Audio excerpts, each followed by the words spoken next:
So I'm about to wrap up this video with some early glue results. One thing I wanted to say about the trimming, the edging, is that apparently when you cut it, the coating, which is great for the ink and holding it, isn't, the cover is stripped off where it's cut, and I'm going to describe the effect of the knife cutting through as chipping off the paint on the very edge, the ink. And when you edge it, you don't really get it back very well. So I think I'll probably upload some high-resolution camera photos of these to the blog post so you can see the effect. You can't make it out on the camera. But, yeah, not so much for robo-cutting. On the glue side, the Uhu stick is alright.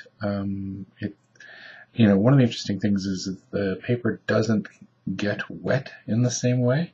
So glues that would normally, you'd be worried about the paper puckering, never did the paper pucker like it can do when you put too much glue on these things, the different glue types. On the other hand, the ink doesn't want to stay on. As soon as all three glues contacted that black ink I was showing you I edged with, it started to smear badly. So it's not waterproof. Quite the contrary. I think these things are just going to, if they get wet, are just going to run like crazy, even with the ink covering. My favorite, so this is glued with the Uhu stick. It's all right. I glued one with the Scotch scrapbooker's glue. It's also that comes in a different, there's two kind that come on. There's two, one red, one purple. This is my favorite glue. It came out really strong and not too wet and gooey, because you can apply it on very thin. The last I used the Scotch quick dry adhesive that a lot of people recommend. I've actually never liked this glue very much. It was the messiest of all of them.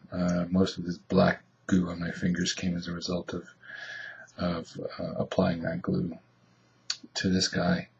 But in the end, they're all going to hold. So any of those adhesives, it might just be my lack of experience with some of them, seem to be able to hold at least these models together. So I'm going to wrap up that session. I'm going to make more of these figures for my game, but they have nothing to do with this review. I'm not sure what my next project will do. I'll go on the boards and I'll figure it out, which you guys want to see next. Thanks.